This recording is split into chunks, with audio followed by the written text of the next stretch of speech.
What a Savior. 누가복음의 거의 마지막 부분을 묵상하고 있습니다. 예수님께서 예루살렘에 들어가셔서 백성들을 가르치시고 또 종교 지도자들과 논쟁도 하시는 그런 사이에 드디어 유월절이라고 하는 명절이 가까워지고 있었습니다. 그래서 오늘 본문의 1절 말씀을 보면은 그래서 넘는 명절이라고 하는 누룩 없는 명절이 가까워 오고 있었다. 6월절의 의미에 대해서 여러분들 다 아시겠지만은 다시 한번 우리가 정리를 해 보겠습니다. 6월절이라고 하는 것은 출애굽기에 등장하잖아요. 처음에 이스라엘이 애굽에서 나올 무렵에 피를 발라 놓으라고 하셨고요. 피가 너희를 위한 증표가 될 것이다. 이렇게 말씀하셨어요. 자, 여러분, 그래서 피의 의미가 뭡니까? 왜 피를 발라놔야 됩니까? 자, 피의 의미가 뭐냐 하면은, 자, 피는 뭡니까? 생명을 의미하잖아요. 그러면서 동시에 피는 죽음을 의미하는 겁니다. 그죠? 피가 우리 몸 안에 있으면은 그것은 생명력으로 작용을 하는 거죠. 그러나 피가 몸 밖에 나와 있으면 뭡니까? 그 사람은 죽었다는 거예요. 그래서 피가 너희의 증표가 될 것이다 라고 하는 말은 피를 발라놨을 때 그 피는 뭡니까? 바깥에 나와 있는 피잖아요. 그러면은 그 발라져 있는 그 집안에 있는 사람들은 죽었다는 얘기예요. 그렇기 때문에 하나님은 다시 죽이지 않습니다. 그 넘어가는 거예요. 그래서 6월절입니다. 넘어가고 또 넘어간다. 그래서 말하자면 그 피를 보고 내가 너희를 넘어갈 것이다 라고 말씀하셨어요. 넘을 유에 건널 월 해가지고 새 한글에서는 넘는 명절로 번역되어 있지만 동시 표기가 되어 있잖아요. 그래서 같이 써도 됩니다. 그래서 절기 명칭으로 우리가 봤을 때는 넘는 명절 좀 그렇잖아요. 그래서 6월절 해놓고 넘는 명절 이렇게 이해가 되도록 좀 익숙해지면 될 것 같습니다. 그래서 피가 바깥에 나와 있었기 때문에 그 피의 정표는 뭐냐면 죽은 사람을 다시 죽이지 않기 때문에 넘어갑니다. 그러면 그 집안에 있는 사람들은 산 거예요. 그게 바로 6월절의 의미입니다. 그래서 이것을 하나님께서는 출애굽 당시에 제정하셨던 첫 번째 명절이었고요. 그리고 이것을 대대로 지키도록 명하셨습니다. 그렇게 함으로써 자손들이 이 6월절의 의미를 되새기고 기억하도록 그렇게 한 거죠. 그래서 자손들이 물어봤을 때 하나님께서 우리를 구원하실 때 이집트 사람들의 집을 다 치셨는데 우리는 넘어가셨어. 뭐 그런 의미를 설명할 수 있도록 계속적으로 반복해서 6월절의 의미를 상기시키는 그런 행사로 하나님께서 절기를 만들어 주신 겁니다. 그래서 어린 양의 피로 우리가 구원을 얻었다라고 하는 것을 항상 되새기는 거죠. 그런데 오늘 본문의 말씀에 보면은 예수님께서 이런 말씀을 하십니다. 이제 다시는 6월절을 절대 먹지 않겠다고 하셨어요. 자, 이게 무슨 말이냐 하면은 주님께서 곧 승천하시잖아요. 그죠? 그러니까 다시는 이 땅에서는 드실 일이 없으신 거죠. 그죠?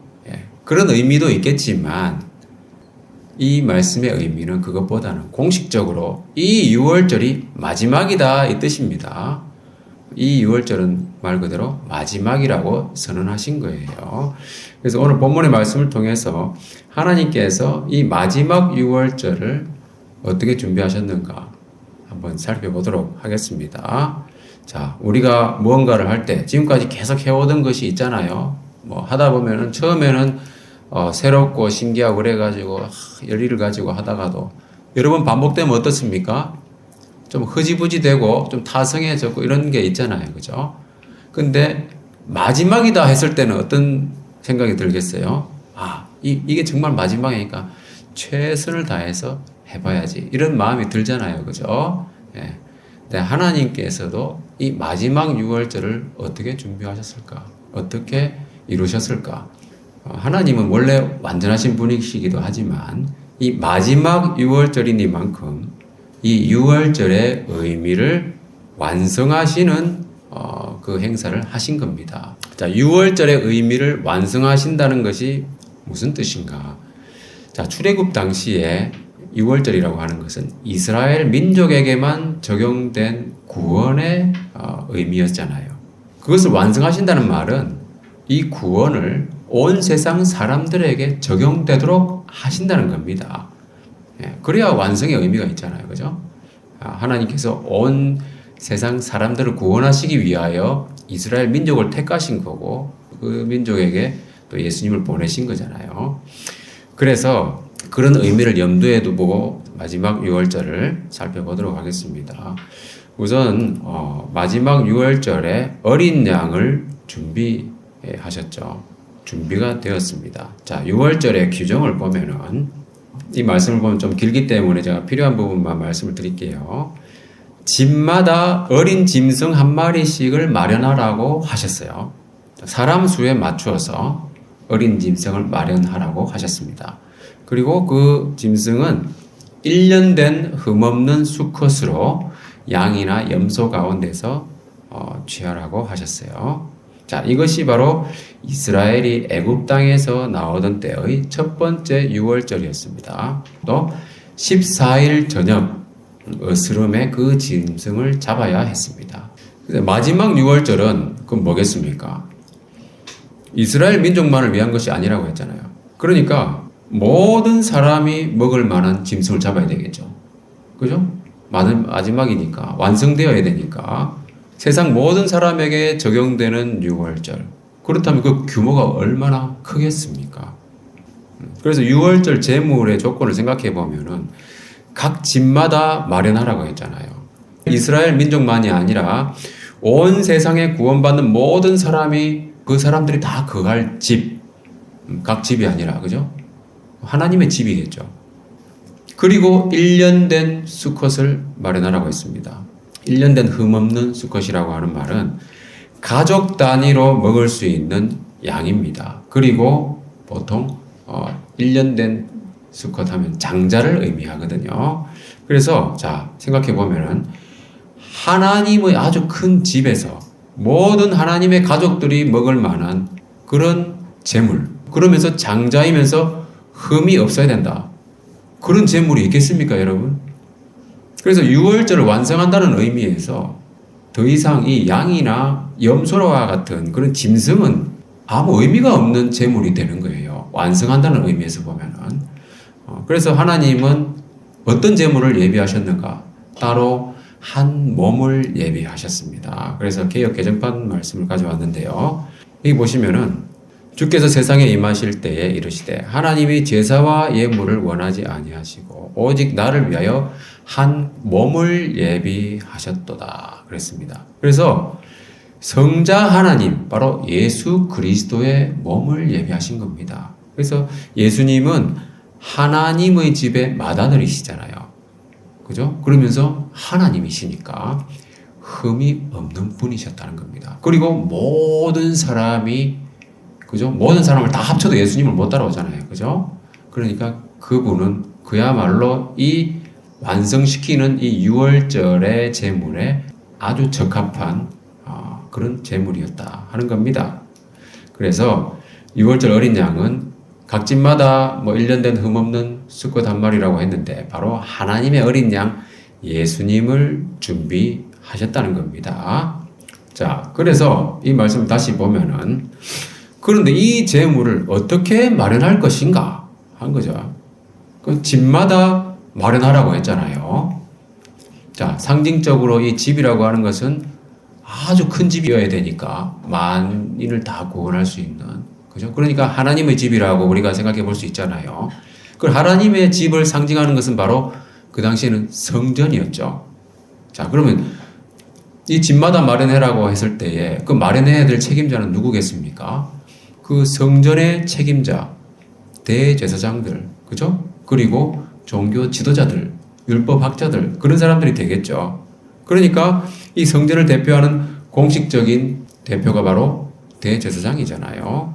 그래서 이 제물은 당시 성전의 책임자였던 대제사장들과 유대 지도자들이 준비해야 될 몫이었다고 하는 겁니다. 그럼 그들이 어떻게 이 제물을 마련하는가?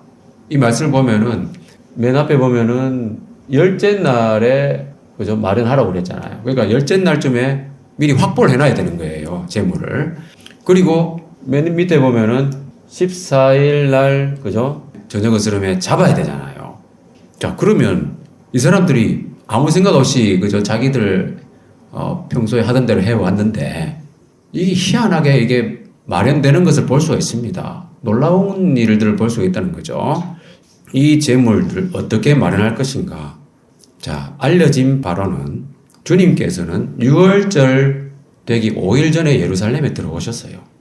그죠? 그러니까 열째 날에 재물을 마련해야 되는데 확보를 해놔야 되잖아요. 근데 그 사람들이 그런 생각도 제대로 안 했겠지만은 예수님께서 걸어서 들어오신 거예요. 나귀 타고 들어오셨죠. 예, 예루살렘에 입성하셨다는 겁니다. 그들 입장에서 보자면 재물이 제 발로 걸어 들어온 거예요. 그죠?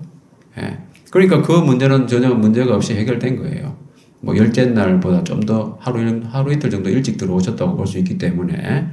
자, 그리고 14째 날 저녁 어스름에 그 짐승을 잡아야 되잖아요. 그죠? 그 재물을 잡아야 되는 거예요. 그런데 예수님이 어디 있는지도 잘 모르고, 그죠? 그 재물을 어떻게 잡을지 난감한 겁니다. 그래서 이 대제사장들과 율법학자들이 고민에 빠진 겁니다. 이 말씀 보면은 예수님을 어떻게 없애버릴지 방법을 찾고 있었다 그랬잖아요. 그러니까 방법이 도대체 자기들 머리를 아무리 굴려도 이 사람을 잡을 방법이 없는 거예요. 왜 사람들이 다 말씀을 잘 듣고 있고, 그죠? 다 이게 예수님 주변에 모여 있고 예수님이 한마디 한마디 말씀이 다 타당하고, 그죠? 그러니까 이 사람들이 뭔가 고소할 거리를 찾을 수가 없고 잡을 방법이 없는 거예요. 그래서 이 사람들은 아주 고민을 하고 있었습니다. 근데 여기에 이 말씀을 잘 보면은 없애버린다라는 표현이 있잖아요. 이것이 좀 독특한 표현인데요. 그 원어상으로 보면은 그 위로를 의미하는 아나라고 하는 말하고 취하다라고 하는 그 의미를 가지고 있는 하이레오마이라는 그 두 단어의 합성어입니다. 그러니까 문자적으로 이 단어의 의미는 땅에서부터 들어 올리다 그 뜻이에요. 그러니까 의미심장한 표현입니다. 그들은 예수님을 죽이려고 모의를 하고 있었어요. 그렇지만 상징적으로는 재물을 땅에서 들어 올린다라는 겁니다. 그런 고민을 하고 있었다는 거예요. 그들은 율법의 최고 권위자이면서 제사를 담당하는 책임자로서 그들이 주도하는 이 모의, 그죠? 예수님을 잡으려고 하는 이 계획을 이렇게 누가가 표현을 했는데 특별한 의미를 가지고 있죠. 자, 요한복음 11장에 보면은 예수님께서 나사로를 살리신 이후에 대제사장들과 바리새인들이 고민을 하는 장면이 또 나옵니다. 이도 비슷한 내용이 나오는데요. 그때 그 해의 대제사장이었던 가야바라는 사람이 의미심장한 말을 합니다. 다 같이 한번 읽어보겠습니다. 좀 길긴 합니다. 시작. 그들 가운데 어떤 한 사람은 가야바고 그 해의 대제사장이었다. 그가 말했다. 여러분 영어 아무것도 알고 듣지 못하고 계십니다. 한 사람이 백성을 위해서 죽고 민족 전체가 망하지 않는 것이 여러분에게 이득이라고 생각하지 않습니까? 이것은 그가 스스로 말한 것이 아니었다. 그 해의 대제사장이어서 예수님이 그 민족을 위해 머지않아 죽게 되실 것을 예언한 것이었다. 그런데 그것은 그 민족만을 위한 것이 아니었다. 여기저기 흩어져 있는 하나님의 자녀들도 불러 모아 하나가 되게 하시려는 것이었다. 대제사장 가야바라고 하는 사람이 예수님을 되게 싫어했잖아요. 그죠? 시기했습니다. 그래서 사람들이 이 사람을 놔두면 안 된다라고 다들 이렇게 의견이 있다 보니까 이런 얘기를 한 거예요. 근데 그래서 자기는 이 가야바라고 하는 사람은 자기 생각을 말한 거였어요. 그런데 여기 보면 이 말은 스스로 함이 아니요. 그죠? 스스로 말한 것이 아니었다라고 이야기하잖아요. 그게 뭐냐면은 영적인 의미에서 대제사장은 제사를 담당하는 책임자의 그 권위로서 자기도 모르게 예수님을 만민을 위한 제물로 바쳐야 된다라고 하는 이야기를 하고 있는 겁니다. 이 참 놀라운 거잖아요. 비슷한 맥락에서 오늘 말씀도 보면은 오늘 본문의 대제사장들과 율법학자들도 자기들이 어떻게 예수님을 죽이려고 모의를 하고 있는데 여기에 사용된 단어가 바로 땅에서부터 들어 올린다라고 하는 그런 표현이잖아요. 참 놀라운 일치가 이루어지고 있죠. 그런데 그러면 어떻게 이 재물을 잡을 것인가? 이렇게 고민을 하고 있는데 어렵지 않게 잡을 수 있었죠. 뭡니까? 그들이 평소에 잘하고 있던 것이 있었다는 겁니다. 자, 그게 뭐냐 하면은, 자, 예수님께서 예루살렘에 올라가셔서 맨 먼저 찾으신 곳이 바로 뭐냐 하면 바로 성전이었어요. 그때 예수님이 성전에 들어가셨을 때 성전에서는 매매가 이루어지고 있었습니다. 그래서 예수님께서는 그런 광경을 보시고 장사꾼들을 내쫓기 시작하셨죠. 말하자면 예수님께서 성전 정화를 하셨는데, 자, 이때 예수님께서 하신 말씀 뭡니까? 너희들이 이 기도의 집을 강도들 소굴로 만들어 버렸구나. 이런 말씀하신 거예요. 그러니까 그 정도로 심각한 상태였다는 겁니다. 성전이라고 하는 것은 완전히 지금도 여러분 보면은 교회가 성전은 건물은 성전은 아니지만, 자, 교회가 정치 세력화되고 기업화되고 그러고 있잖아요. 심각한 상태라고 하는 겁니다.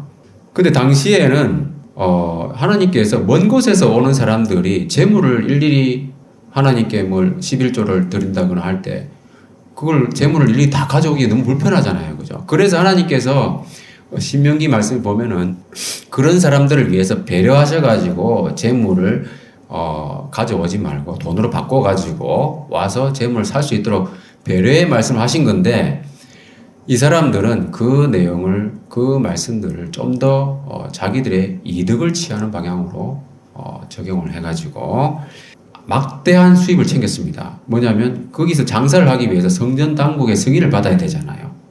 그러니까 이 책임자였던 대제사장들, 종교 지도자들이 그것을 통해서 많은 이득을 취했다는 겁니다.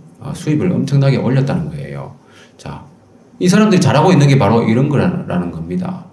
이런 생각을 했는지 어쨌는지 알 수는 없지만 그들이 잘하고 있던 분야였다는 것은 분명한 거잖아요. 그죠? 그런데 마침 장사꾼 한 명이 나타난 거예요. 보면은 이제 가룟 유다가 와가지고 예수님을 팔겠다고 한 거잖아요. 그러니까 재물을 매매하는 것을 아주 장려하던 이 사람들, 그죠? 그 사업을 잘 하던 사람이었다 보니까 마침 또 장사꾼이 왔잖아요. 그죠? 그러니까 아주 그냥 능숙하게, 그죠? 그 일을 처리해버린 거예요. 가룟 유다가 와가지고 예수를 넘겨주고 돈을 받기로 한 거잖아요. 매매 계약이 이루어진 겁니다. 그래서 어렵지 않게 드디어 6월절을 완성할 마지막 6월절 제물이 준비된 것이다. 그래서 14일 어스름, 그죠? 14일 저녁 어스름에 이 제물을 잡아야 되는데, 그죠? 이 대제사장들이 성전 매매로 확보하게 되었다는 거죠.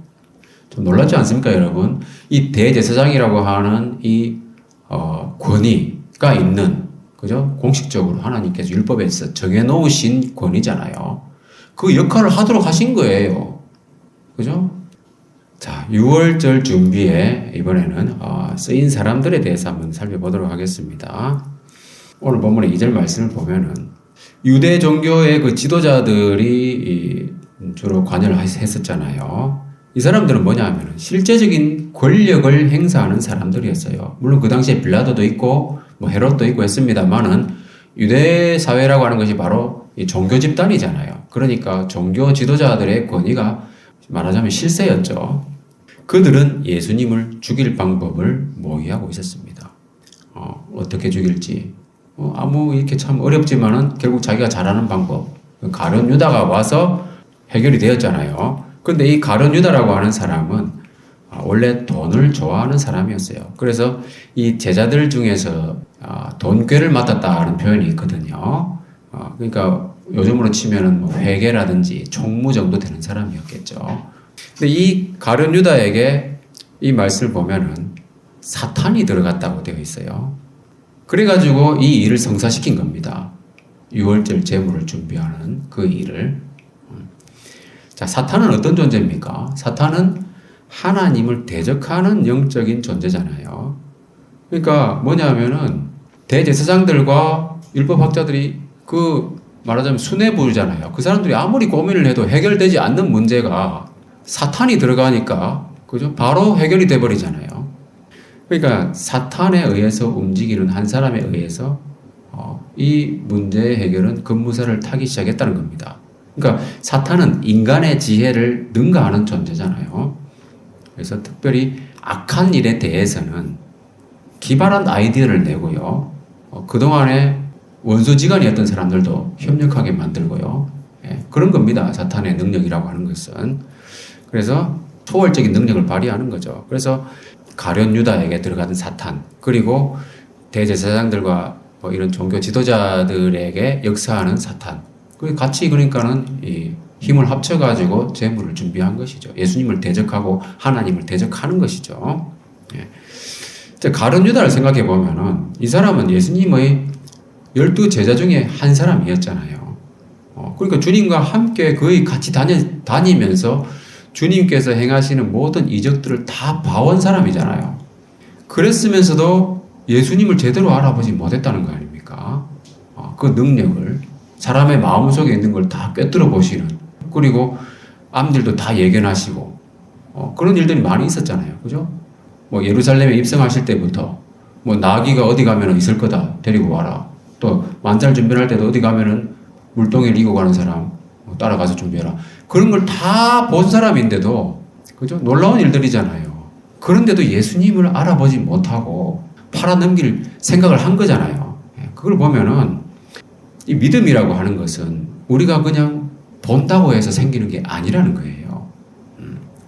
가룟 유다는 다 봤잖아요. 예수님이 하시는 걸 바로 옆에서 다 봤어요. 그런데도 그 사람은 예수님을 믿지 못했다는 겁니다. 사탄이 역사하면은 아무리 놀라운 일을 봐도 영적인 감흥이 없는 거예요. 가룟 유다 같은 경우는 특별히 돈을 좋아하는 사람이었거든요. 그러니까 돈을 좋아하는 사람은 사탄이 아예 눈을 가려버립니다. 돈을 좋아하면 영적인 것을 볼 수가 없다는 거죠. 오늘 본문의 21절부터 말씀을 보면은 예수님께서 확실한 경고의 말씀을 하시잖아요. 다 알고 있다는 거예요. 그런데도 이 가룟 유다는 그게 귀에 들어오지 않는 겁니다. 그러니까 돈을 좋아하니까 눈이 멀고 귀가 막힌 사람이 돼버린 거죠. 그래서 우리가 주의해야 될 게 바로 이런 거죠. 돈과 신앙은 결코 양립할 수가 없다. 마태복음 말씀에도 보면은 아무도 두 주인을 모실 수 없다. 이렇게 말씀하셨어요. 한 주인을 미워하고 다른 주인을 사랑한다. 둘 중에 하나라는 겁니다. 돈에 관심이 있는 사람은 하나님께 관심이 없어요. 없을 수밖에 없는 겁니다. 왜냐하면 마귀가, 사탄이 눈을 가리고 귀를 막기 때문에 그런 겁니다. 그래서 하나님과 재물을 아울러 섬길 수 없다는 겁니다. 그래서 우리의 현실을 보면은 이 교회가 어떻게 그렇게 정치 세력화되고 기업화되고 있는가, 참 통탄할 일이죠. 사탄은 어떤 사람들을 주로 사용하는가? 특정한 사람이 세상적으로 잘하는 것, 세상적인 것을 좋아하는 것, 그것을 약점으로 잘 활용합니다. 그러니까 대제사장들과 율법학자들, 그 사람들은 권력의 자리에 있었잖아요. 그러니까 그 권력의 자리에 있는 그 욕심, 권력욕, 그런 것들을 활용하는 거예요. 그리고 가룟 유다는 돈을 좋아하는 사람이었잖아요. 그러니까 그것을 활용하는 것이고, 그러니까 예수님께 많은 사람들이, 군중들이 모이고 그렇게 하니까 대제사장들이나 이런 종교 지도자들은 시기심이 막 발동하는 거잖아요. 없애버려야 되겠다 생각하고. 가룟 유다는 예수님이 돈에 관심이 없으니까 결국은 돈을 더 주는 대로 간 거 아닙니까? 그죠? 그 사람들이 주로 추구하는 것들이 바로 그런 것들이잖아요. 돈과 권력. 그런 것들을 추구하다 보면은 결국 사탄에게 이용당하게 된다는 겁니다. 그러면서 권력도 있고 돈도 많다. 그러면은 사탄이 딱 이용하기 좋은 대상이 되는 것이죠. 생각해보면 그런 것들이 다 세상에 속한 것들이잖아요. 그래서 요한일서 말씀 여러분들 잘 아시겠지만은 세상에 있는 것들을 사랑하지 말라고 하셨습니다. 아까 돈과 하나님을 겸하여 섬길 수 없다고 한 것처럼 세상을 사랑하는 사람은 뭐라고 되어 있습니까? 하나님의 사랑이 없다. 그죠? 하나님을 사랑하는 마음이 없다는 거예요. 그리고 이 세상을 사랑하면 어떻게 되냐면은 이 세상을 주관하는 영의 영향 아래에 있게 된다는 겁니다. 고린도후서 말씀을 보면은 다 같이 한번 읽어보겠습니다. 시작. 그 중에 이 세상의 신이 믿지 않는 자들의 마음을 혼미하게 하여 그리스도의 영광의 복음의 권세가 감추지 못하게 하리니 그리스도는 하나님의 형상이니라. 네, 세상을 사랑하면요, 세상의 신, 그러니까 사탄의 지배를 받게 됩니다. 왜냐하면 사탄은 그런 사람을 좋아하고 또 그런 사람과 함께 일하기를 원하기 때문에 그렇습니다.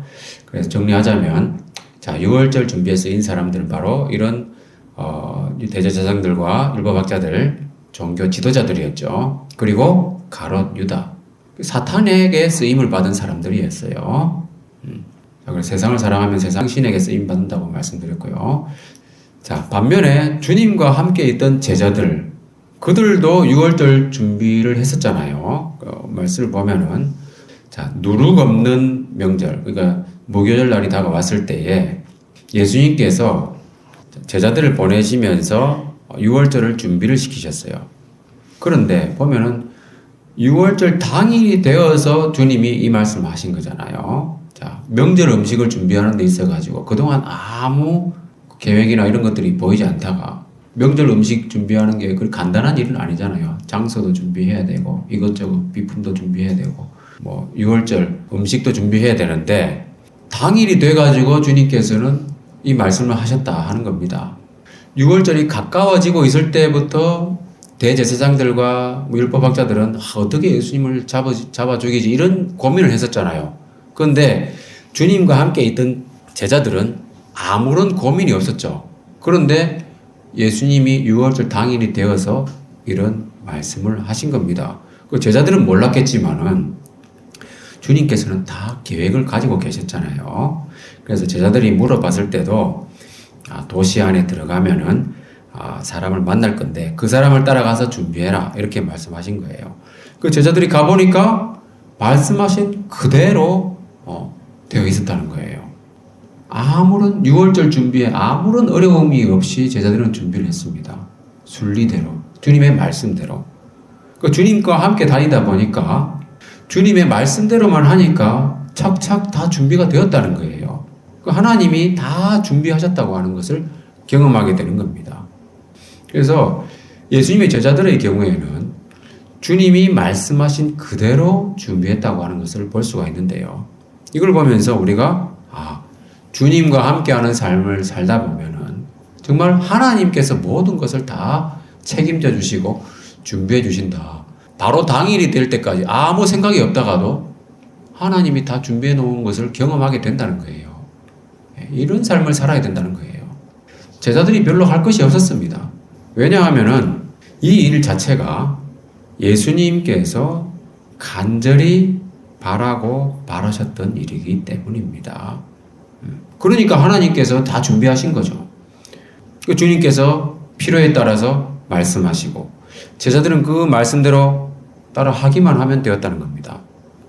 이것이 바로 우리가 살아가는, 주님을 따르는 우리가 살아가는 방식이 되어야 된다 하는 겁니다. 자, 무슨 말이냐 하면 주님께서 원하시는 것을 해야 되는 겁니다. 예수님이 원하시는 것을 하면 예수님이 원하시기 때문에 예수님이 다 준비하신다는 거예요. 자, 예수님이 무엇을 간절히 원하셨는가? 마지막 6월절을 제자들과 함께 기념하기를 원하셨죠. 그 의미가 뭡니까? 이 말씀을 보면은 생명을 나누어 주셨다는 겁니다. 자신의 살과 피, 그죠? 몸과 피를 나누어 주시는 의식을 행하심으로써 주님께서 생명을 나누어 주시겠다고 말씀하신 거예요. 생명을 나누어 주시는 것은 그냥 말로만 할 수 있는 게 아니잖아요. 말 그대로 생명을 바쳐야 되는 겁니다. 주님의 몸이 찢기고 피를 쏟아서 죽으심으로써 주님께서 그 생명을 주시는 거죠. 그래서 주님 자신이 6월절 어린 양으로 희생됨으로써 그 일을 이루시겠다고 하는 것을 분명히 말씀하신 겁니다.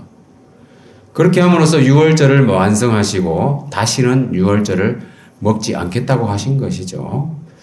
고린도전서 말씀을 보면은 우리의 6월절 양 곧 그리스도께서 희생되셨느니라. 개역개정판입니다. 본인이 바로 유월절 약으로 예표되는 제물의 실체였기 때문에 주님께서는 자기가 이 생명을 나눠주겠다. 그것을 정말로 바라고 바라셨다 말씀하신 거예요. 구약의 제물은 말 그대로 모형과 그림자였죠. 그래서 해마다 사람들이 계속해서 가져다 바치는 똑같은 희생 제물로는 하나님께 나오는 사람들을 완전하게 할 수 없었다고 말씀하고 있습니다. 그래서 유월절이라고 하는 이 명절과 같은 것을 반복해서 지키는 이유는 아까도 얘기했지만은 구원의 의미, 어린 양의 피로 우리가 구원받는다고 하는 그 구원의 의미를 되새기는 의미도 있겠지만은 반복이 된다고 하는 것은 그만큼 그 희생 제물이 불완전하다고 하는 것을 방증하는 것이죠. 그러나 이제는 주님께서 말씀하신 것처럼 이게 마지막 유월절이라는 거예요. 다른 말로 하면은 이제는 완전한 제물로서 구원을 완성하실 때가 되었다고 하신 겁니다. 자, 히브리서 말씀을 다 같이 읽어보겠습니다. 시작. 하나님의 뜻을 따라 우리가 거룩해졌습니다. 예수 그리스도께서 몸을 단 한 번 가져다 바치심으로 말입니다. 한 번 제물을 바침으로 그리스도께서는 거룩하게 된 사람들을 영구히 완전하게 하셨습니다. 이런 것들이 용서된 곳에서는 더 이상 죄를 없애려고 제물을 가져다 바칠 필요가 없습니다. 네, 주님께서 자신의 거룩한 몸을 바치셨기 때문에 이제는 완전한 제물이 바쳐진 것이고 더 이상 제사가 필요가 없어졌다는 겁니다. 유월절 의미를 완성하신 거예요. 그래서 세례 요한이 말한 것처럼 예수님은 하나님의 어린 양이고 세상 죄를 치워버리는 그런 분이라는 겁니다. 그래서 이스라엘 민족만을 위한 어린 양이 아니라 그리스도를 통해서 이 완성된 유월절은 말 그대로 모든 사람에게 적용이 되는 그 의미가 있는 겁니다. 그래서 여러분 프리즘을 보시면은 프리즘을 통과하기 전까지 한 줄기의 빛이 오더라도 프리즘을 통과하면은 퍼지잖아요. 그죠?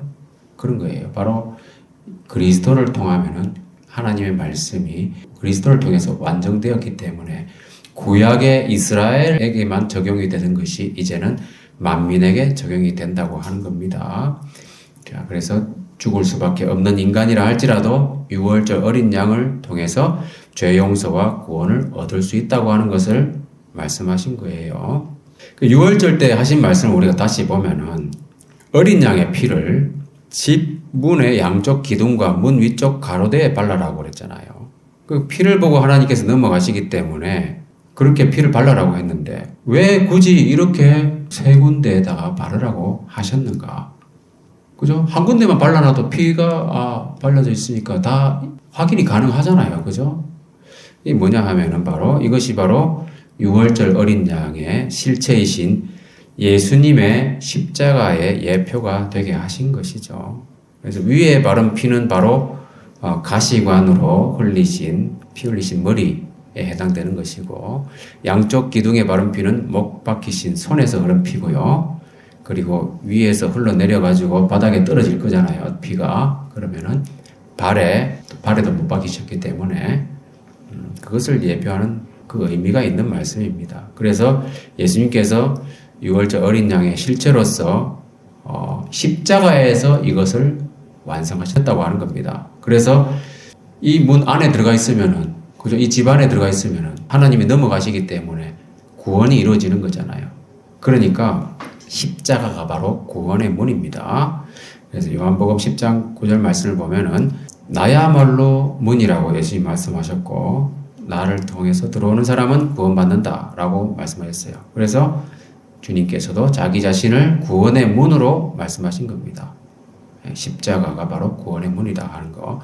이것을 주님께서 가장 바라셨다고 하는 겁니다. 구원의 문이 되셔서 많은 사람들을 하나님 나라의 잔치에 들어올 수 있도록 하시는 거죠. 그게 바로 주님의 사랑과 은혜라고 할 수 있습니다. 그래서 주님께서 유월절 음식을 다시는 절대로 먹지 않겠다고 말씀하셨잖아요. 이 말씀을 보면은 이것도 조건적으로 말씀하신 거예요. 이 조건을 보면은 하나님 나라가 이루어질 때까지. 그죠? 18절에도 보면은 하나님 나라가 올 때까지라고 조건을 달아 놓으셨어요. 바꿔 말하면 뭡니까? 하나님 나라가 완성되어서 오게 되면 그때는 다시 먹고 마신다. 그 뜻입니다. 그죠? 천국 잔치가 분명히 있다고 하는 것을 시사해 주는 말씀이에요. 그 천국 잔치는 주님께서 살과 피를 바쳐서 이루신 완전한 잔치죠. 그 모든 것을 들여서 마련하시는 잔치. 지난번에 우리 천국 잔치에 대해서 이야기했었잖아요. 그 마지막 6월절을 그렇게 원하셨다. 그렇다면은 나중에 하나님 나라에 완성돼서 다시 먹게 되는 그 잔치를 얼마나 더 원하시겠습니까? 그죠? 그래서 주님께서 가장 원하시는 것이 무엇인지 우리가 알 수 있다고 하는 겁니다. 십자가라고 하는 구원의 문을 통해서 사람들을 초청하는 것이죠. 그래야만이 많은 사람들이 함께 잔치에 참여할 수 있었기 때문에 십자가를 전하는 말씀은 참 어리석게 보입니다. 사람들이 보기에는. 그렇지만 그것이야말로 하나님의 능력이다 하는 것을 우리가 기억해야 됩니다. 그래서 이렇게 십자가의 구원, 그 복음을 전하는 일, 그것이 바로 하나님께서 가장 원하시는 것이다. 그래서 그러한 주님이 원하시는 일에 동참하면은 모든 일을 하나님이 이루어 가시는 것을 경험하게 되는 거예요. 아무 걱정이나 고민이 없이 형통하게 되어 있다고 하는 겁니다. 그게 바로 형통한 삶이에요. 하나님이 다 준비해 주시는 거, 출세하고 성공하고 이것이 형통하는 것이 아니고요. 제자들이 경험했던 것처럼 모든 것을 하나님이 준비해 주시는 것을 경험하는 것. 그것이 바로 우리가 살아야 할 형통한 삶이다 하는 겁니다. 그래서 구주님께서 가장 바라셨던 일을 정리해 보자면은 6월절 어린 양의 실체로서 구원의 문이 되시는 거였어요. 그리고 하나님 나라 잔치에서 다시 먹는 새 6월절을 더 바라고 계시다 하는 겁니다. 자, 말씀 마무리하겠습니다. 자, 오늘 본문에 나오는 이 마지막 6월절을 준비하는 사람들을 보면은 우리 어떠한 삶을 살아야 할지 분명해지는 거죠. 사탄에게 쓰임받는 사람이 있고요. 그죠? 주님과 함께 하면서 하나님이 준비하시는 것을 다 경험하는 사람이 있습니다. 우리가 어떠한 삶을 살아야 될 것인가? 명확해지잖아요. 주님이 간절히 원하시는 것을 우리가 하면 되는 거예요. 그것이 풍성한 생활이에요. 왜냐하면 하나님이 모든 것을 준비해 주시기 때문에 그것은 바로 천국 잔치에 많은 사람을 초대하는 겁니다. 그 문은 십자가잖아요. 그 십자가의 복음이 없이는 사람들 초대할 수가 없는 거예요. 이것이야말로 가장 중요한 일이고 하나님이 원하시는 일이라고 하는 것을 우리가 기억해야 됩니다. 이를 위해서 주님께서 6월절 어린 양으로 희생되셨다 하는 거.